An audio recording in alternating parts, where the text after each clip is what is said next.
හරි මම දැන් කරන්න යන්නේ ඊළඟට 2022 සෙකන්ඩ් චැප්ටර් එකෙන් එන ගාන ලයින් ඉන්ටිග්‍රල් සහ ග්‍රීන්ස් තියරම් ඇසුරෙන් ෆස්ට් පාර්ට් එක විදිහට ගානේ දීලා තියෙන්නේ කැපිටල් F කියලා ෆන්ක්ෂන් එකක් තියෙනවා වෙක්ටර් ෆීල්ඩ් එකක් ඉරොටේෂනල් වෙක්ටර් ෆීල්ඩ් එකක්ලු එයා පෙන්නන්නලු මෙන්න මේ සිම්පල් F කියන එකනාගේ ග්‍රේඩියන්ට් ෆන්ක්ෂන් එක මේ කැපිටල් F කියලා පෙන්නන්න කියලා තමයි මේකෙන් කියන්නේ බලමු ඒක කොහොමද අපි කරන්නේ කියලා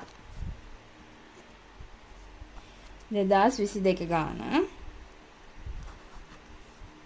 සෙකන්ඩ් ක්වෙස්චන් එකේ ඒ පාර්ට් එක මුලින්ම මම දීලා තියෙන ඩීටේල්ස් ටික ලියා ගන්න. කැපිටල් F කියන ෆන්ක්ෂන් එක දීලා තියෙනවා x දාන 2යි y දාන 4යි z i ඩිරෙක්ෂන් එකේ කම්පොනන්ට් එක ප්ලස් 2යි x ඍණ 3යි y ඍණ z මෙයා j ඩිරෙක්ෂන් එකේ කම්පොනන්ට් එක plus 4යි x ඍණ y දාන 2යි z k ඔය විදිහට දීලා තියෙනවා ෆන්ක්ෂන් එක රොටේෂනල් වෙක්ටර් ෆීල්ඩ් එකක් අපි මෙයාම ලේසියට නම් කරගමු f1i දාන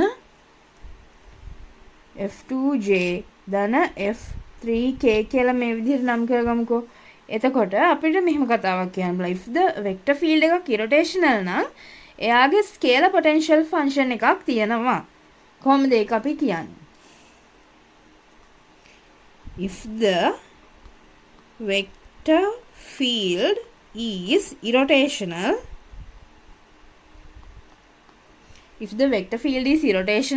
then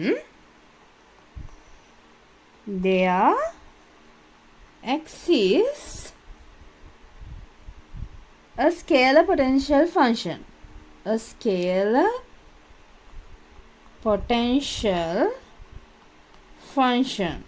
such that මෙන්න මේ විදිහට f සමානයි grad f මේ වගේ ඒ කියන්නේ වෙක්ටර් ෆීල්ඩ් එකක් ඉරොටේෂනල් නම් එයාට මේ විදිහට ස්කේලර් පොටෙන්ෂල් ෆන්ක්ෂන් එකක් තියෙනවා කියලා තමයි කියන්නේ. දැන් අපිට මේ කැපිටල් F කියන එක දීලා තියෙන යාල කියන එක ඉරොටේෂනල් කියලා. එහෙනම් අනිවාර්යෙන් මේ විදිහට f සමානයි grad f වෙන පරිදි simple f ෆන්ක්ෂන් එකක් තියෙනවා. හරිද? දැන් අපිට ගානේ කියන්නේ ඒ සිම්පල් f කියන ෆන්ක්ෂන් එක මෙන්න මෙයා බව පෙන්වන්න තමයි අපිට දැන් කරන්න තියෙන්නේ. එතකොට මේක මම තවදුරටත් ප්‍රසාරණය කරලා ලිව්වොත් මේක සමාන i වරක් ඩාබ f යට ඩාබ x plus j වරක් ඩාබ y යට ඩාබ යට ඩාබ y වරක් f plus k වරක් ඩාබ යට ඩාබ z f මේ විදිහට සිම්පල් f එක මෙතන මේ විදිහට ලියා ගන්න පුළුවන්. f1 කියන එක නම් අපිට ගන්න පුළුවන් මෙයානේ f1 කියලා කියන්නේ i ඩිරෙක්ෂන් එකේ කොම්පොනන්ට් එක x දාන 2යි y දාන 4යි z මම ගන්නවා මේ විදිහට f1 සමානයි x දාන 2යි y දාන z එයා ඒ වගේම සමාන වෙනවා ඩාබ f යට ඩාබ x කියන එක නේද එතකොට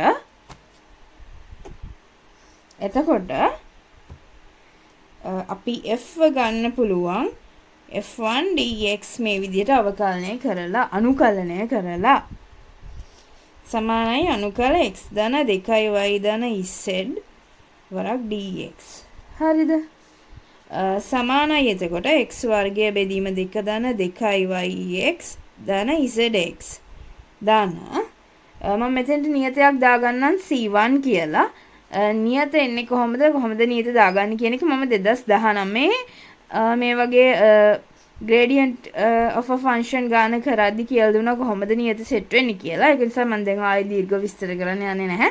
නිකම්ම මම මෙතෙන්ට නියතයක් විදිහට C1 කියන එක දාගත්තා. C1 කියලා කියන්නේ arbitrary constant එකක් කියලා අපිට ගන්න පුළුවන්. ඊළඟට මෙහෙම number 1 දාන්නම්. මේ f ආව ඒ කියන්නේ i ඩිරෙක්ෂන් එකේ කොම්පොනන්ට් එක. ඒ කියන්නේ f1 කියන එකනාගෙන් ගත්තාම මේ විදිහට තමයි එන්නේ. ඊළඟට මම f2 ගන්නවා. f2 සමානයි ඒ කියන්නේ මෙයා j ඩිරෙක්ෂන් එකේ කොම්පොනන්ට් එක 2x ඍණ 3y ඍණ z 2x ඍණ 3y ඍණ z එයා සමානයි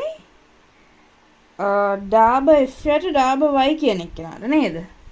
එතකොට මේකෙන් මට ගන්න පුළුවන් f සමානයි අනුකල 2x ඍණ 3y ඍණ z ඒ කියන්නේ මෙයා f2 කියන එක dy මෙයා y විශේෂයෙන් අනුකලයි 2xy ඍණ 3 වරක් y වර්ග බෙදීම 2 ඍණ z y මේ වගේ එකක් එනවා.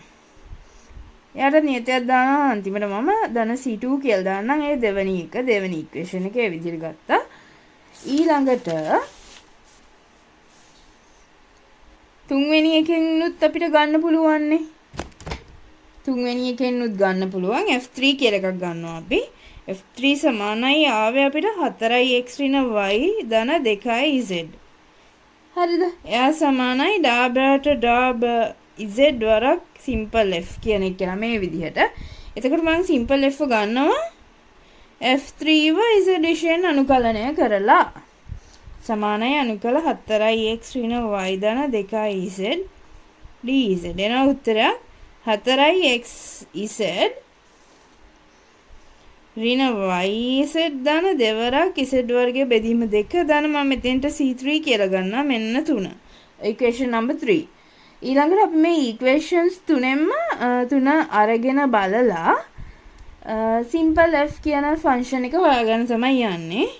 from equation 1 2 and 3 අපිට කියන්න පුළුවන් f කියන්නේ xyz ගේ ශ්‍රිතයක් කියන එක තමයි මේකේ අදහස. මේ යටින් xyz කියලා දාන එකේ මෙයා සමානයි මම ගන්න මුලින්ම ෆස්ට් ඉක්වේෂන් එකට යනවා.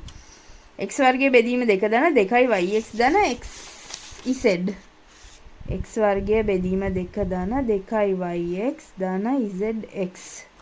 හරිද? ඊළඟට සෙකන්ඩ් ඉක්වේෂන් එකේ 2y x ඔල්රෙඩි තියෙනවා. z මෙතන තියෙනවා එතකොට අලුතෙන් ආපු පද දෙකක් 2xy කියන එක ඔල්රෙඩි අපි ගත්තා. මෙතන තියෙනවා ඍණ 3y වර්ග බෙදීම 2 ඍණ zy කියලා එකක්. ඒක දාගමු. ඍණ 3y වර්ග බෙදීම 2 ඍණ zy. මෙයාගෙන් ගන්න කාවද? තුන්වෙනි එක්කෙනාගෙන්. z වර්ගයක් එනවානේ.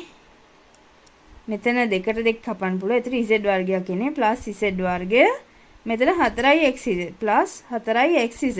හරි. ওই විදිහට තමයි එන්නේ. ඊළඟට කොටම හරියන නියතයක් දාගන්න පුළුවන්. මම ඒක k කියලා දාගන්නවා. ආයිත් පොඩ්ඩක් ලස්සනට මේක සුළු කරලා ලිව්වොත් එහෙම මේක සමානයි x වර්ගය බෙදීම 2 ඍණ 3y වර්ගය බෙදීම 2 ධන z වර්ගය ධන 2yx ධන zx ඍණ zy plus 4xz. 4xz සහ xz කියලා දෙන්නෙක් ඉන්නවා. මෙතන පොඩි එරර් එකක් වෙලා තියෙනවා. මෙතන z නෙමෙයි මෙතන 4iz. එතකොට මෙතෙන්දනේ 4xz වෙනවා. එතකොට already මෙතන ඉන්නවා 4xz අපි මෙතනිනුත් ගත්තා. එතකොට හරි ආයිත් xz එකක් වෙනම එකතු වෙන්නේ නැහැ. හරි ඒක මම කපලා දාන්නම්. මේ විදිහට තමයි එන්නේ උත්තරේ ප්ලස් k එකක් දානවා මම. ඉල්ලලා තියෙන්නේ අපිට මොකද්ද උත්තරේ මේකනේ. මේක තමයි ඉල්ලලා තියෙන්නේ x වර්ග බෙදීම 2 ඍණ 3 බෙදීම 2යි y වර්ගය ධන z වර්ග ධන 2යි xy ධන 4යි xz ඍණ yz ධන k. හරි දැන් මේ විදිහටම ඇවිල්ලා තියෙන උත්තරේ. මෙතන පොඩි මිස්ටේක් එකක් වෙලා තියෙනවා. මම මෙතන හදද්දි f1 එක හදද්දි මෙයා හදද්දි z එක 4iz වෙනුවට z දාගෙන හදලා තියෙන එකයි. එතන මෙතන 4 දැම්මහම ඒක ක්ලියර් මේ හරියනවා. එතකොට මේක තමයි ඉල්ලලා තියෙන උත්තරේ. ඕක තමයි ආවේ. ඒ පාර්ට් එක ඉවරයි ගානේ විදිහට.